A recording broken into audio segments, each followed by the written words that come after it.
جب مسجد کے اعمال امت چھوڑ دے گی تو پھر مسجدوں میں وہ کام ہوں گے جو مسجد میں کرنے کے نہیں ہیں، یا تو مسجد میں اعمال مسجد ہوں گے، یا ورنہ امت مسجد کو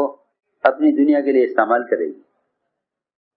حضور اکرم صلی اللہ علیہ وسلم کی بددعا ہے اس شخص کے لیے جو کسی گمشدہ چیز کا اعلان مسجد میں کرے، جو کسی گمشدہ چیز کا اعلان مسجد میں کرے، یہاں تک کہ اپنے کسی کاروبار اور اپنی کسی دکان اور اپنی کسی چیز کا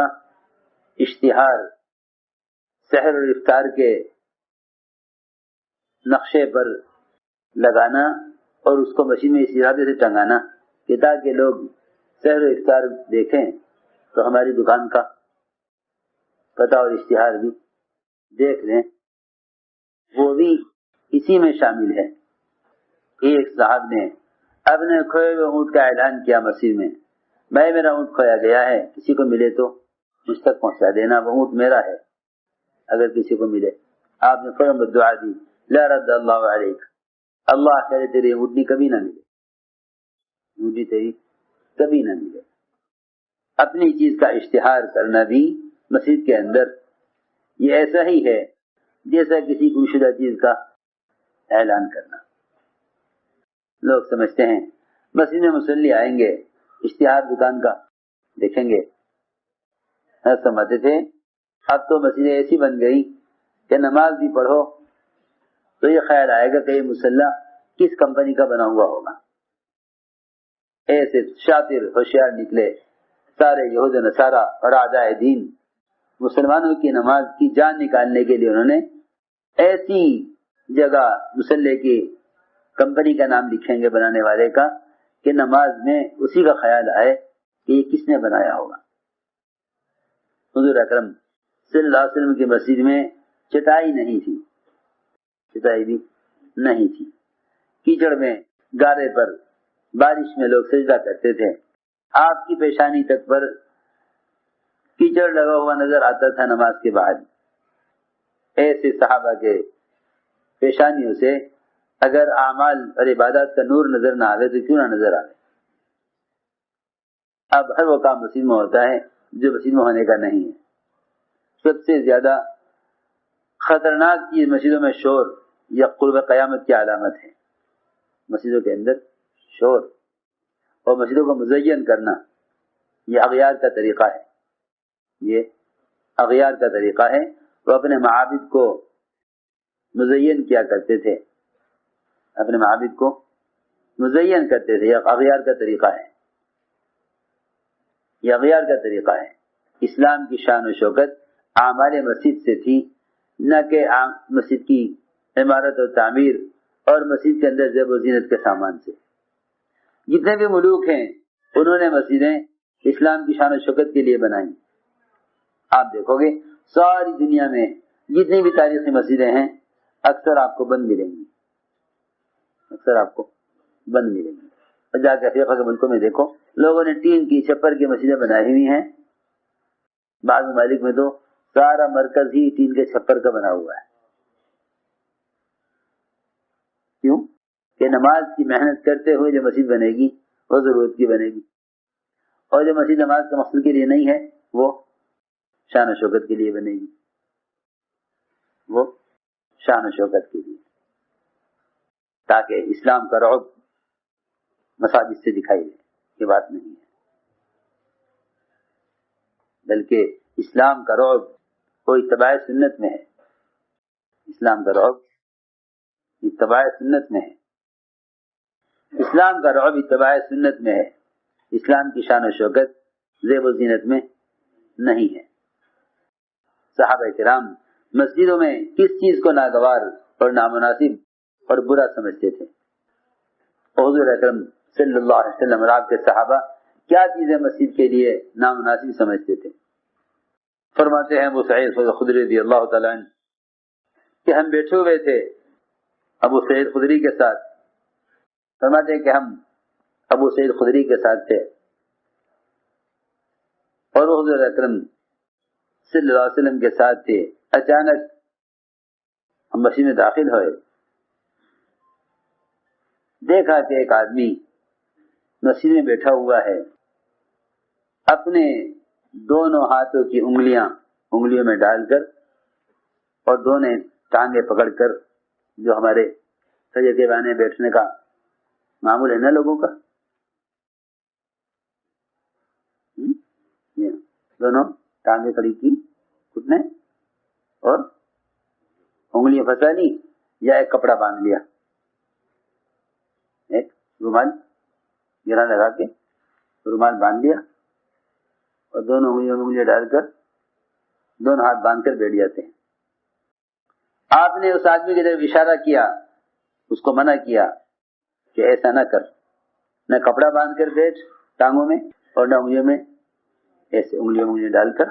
دونوں ٹانگوں میں ملا کر۔ لیکن وہ آپ کا اشارہ نہ سمجھ سکا، وہ آپ کا اشارہ نہیں سمجھ سکا کہ آپ کس چیز سے منع کر رہے ہیں۔ چنانچہ آپ متوجہ ہوئے ابو سعید خدری رضی اللہ عنہ کی طرف اور یہ فرمایا کہ جب تم میں سے کوئی شخص مسجد میں ہو تو وہ ہرگز اپنی انگلیوں میں ڈال کر اور گھٹنے کھڑے کر کے اس طرح نہ بیٹھے، اس لیے کہ یہ شیطان کا عمل ہے، یہ شیطان کا عمل ہے، یہ شیطان کا عمل ہے۔ ہرگز تشویق نہ کرے، اس لیے کہ تشویق کہتے ہیں انگلیوں میں ڈال کر ہاتھ باندھ کر بیٹھنا۔ فرمایا کہ تمہیں سے ہر شخص نماز کے حکم میں ہے جب تک وہ مسجد میں نماز کے انتظار میں ہے، یہاں تک کہ مسجد سے نکلے، جب تک مسجد میں رہے گا نماز کے حکم میں رہے گا۔ تو اس لیے نماز کے حکم ہونے کی وجہ سے شیطان کی حرکت نہ کرے۔ ابوبکر صدیق فرماتے ہیں رضی اللہ عنہ کہ جب حضور اکرم صلی اللہ علیہ وسلم نے خیبر کو فتح کر لیا تو وہاں مال غنیمت میں اس خیبر کے قلعے سے بہت سا لہسن اور پیاز، چنانچہ صحابہ ٹوٹ پڑے صحابہ لہسن پہ۔ آپ نے فرمایا کہ جو اس بدبودار چیز کو کھائے وہ ہمارے مسجد کے قریب نہ آئے، پیاز اور لہسن کھا کر مسجد کے قریب نہ آئے۔ یہاں تو کھا کر آنے کو بھی منع کیا ہے، اور جماعتیں تو سامان میں لے کر اندر مسجد میں رکھ دیتی۔ فرماتے ہیں عمر رضی اللہ تعالیٰ عنہ، انہوں نے خطبہ دیا جمعہ کے دن، اور خطبے میں فرمایا جمعہ کے خطبے میں، اے لوگو تم پیاز اور لہسن کھاتے ہو اور یہ دونوں بدبودار اور بری چیزیں، اور میں نے دیکھا ہے حضور اکرم صلی اللہ علیہ وسلم کو جب آپ کو اس کی بو آتی کسی کھانے والے کی ڈکار سے یا کسی کھانے والے کے منہ سے، جب آپ کو اس کی بدبو آتی تو آپ حکم دیتے اس آدمی کو مسجد سے نکال کر اس کو بقیع پہنچا دیا جاتا، مسجد سے نکال کر بقیع، حالانکہ بقیع کتنا دور، مسجد سے دور بقیع، آپ بقیع کے قبرستان میں پہنچا دیتے اس کو کہ مان لے جاؤ اسے مسجد سے نکال دو، چنانچہ اس کو مسجد سے نکال دیا جاتا بقیع کی طرف۔ پھر آپ نے فرمایا جو تم میں سے یہ دو چیزیں کھائے پیاز اور لہسن، اس کو چاہیے کہ پکا کر اس کی بدبو کو مار دے۔ عبداللہ بن عمر فرماتے ہیں رضی اللہ عنہما کہ حضور اکرم صلی اللہ علیہ وسلم بیان فرما رہے تھے ایک دن مسجد میں، اچانک آپ نے دیکھا کہ مسجد کی قبلے کی دیوار پر کسی نے تھوکا ہوا ہے۔ آپ سخت ناراض ہوئے، سخت غضبناک ہویا، پھر آپ نے اس کو صاف کیا، کھرچا آپ نے اس کو، اور یہ فرمایا، راوی کہتے ہیں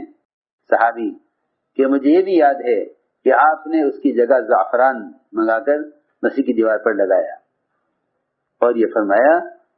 کہ اللہ رب العزت تم میں سے ہر آدمی کے بالکل سامنے ہوتے ہیں جب وہ نماز پڑھتا ہے، لہذا اس کو چاہیے کہ نہ وہ سامنے کی طرف تھوکے اور نہ دائیں طرف تھوکے، کیونکہ دائیں طرف فرشتہ ہوتا ہے اور سامنے اللہ تعالی سامنے ہوتے ہیں بالکل نماز پڑھنے والے کے۔ ایک روایت میں ہے کہ آپ لوگوں کی طرف متوجہ ہے بہت غصے کے ساتھ، اور یہ فرمایا کیا تم میں سے کوئی آدمی اس بات کو پسند کرے گا، کیا تم میں سے کوئی آدمی اس بات کو پسند کرے گا کہ اس کے سامنے کوئی آئے اور اس کے چہرے پر تھوک دے؟ بات فرمائی آپ نے. کیا تم میں سے کوئی اس بات کو پسند کرے گا کہ کوئی سامنے سے اس کے چہرے کے سامنے آئے اس کے چہرے پر تھوک دے؟ کیا تم میں سے کوئی اسے برداشت کر سکتا ہے؟ پھر یہ فرمایا کہ جب بھی تم میں سے کوئی شخص کھڑا ہوتا ہے نماز کے لیے وہ اپنے رب کے سامنے اپنے رب سے مواجہہ کیے وہ ہوتا ہے, اس کا چہرہ اس کے رب کے سامنے ہوتا ہے اور فرشتہ اس کے دائیں جانب ہوتا ہے, لہذا نہ سامنے تھوکے اور نہ دائیں جانب. ایک روایت فرماتے ہیں وہ رضی اللہ تعالیٰ عنہ کہ مسجد اگر کوئی مسجد میں تھوکے تو مسجد غصے سے یا ناگواری سے اس طرح سکڑ جاتی ہے جس طرح کھال کا یا گوشت کا ٹکڑا آگ کے اندر سکڑ جاتا ہے. یا مسجد نہیں بلکہ اہل مسجد مراد ہیں کہ جو ملائکہ نازل ہوتے ہیں نماز کے وقت یا مسجد کے اعمال میں جو ملائکہ آسمان سے نازل ہوتے ہیں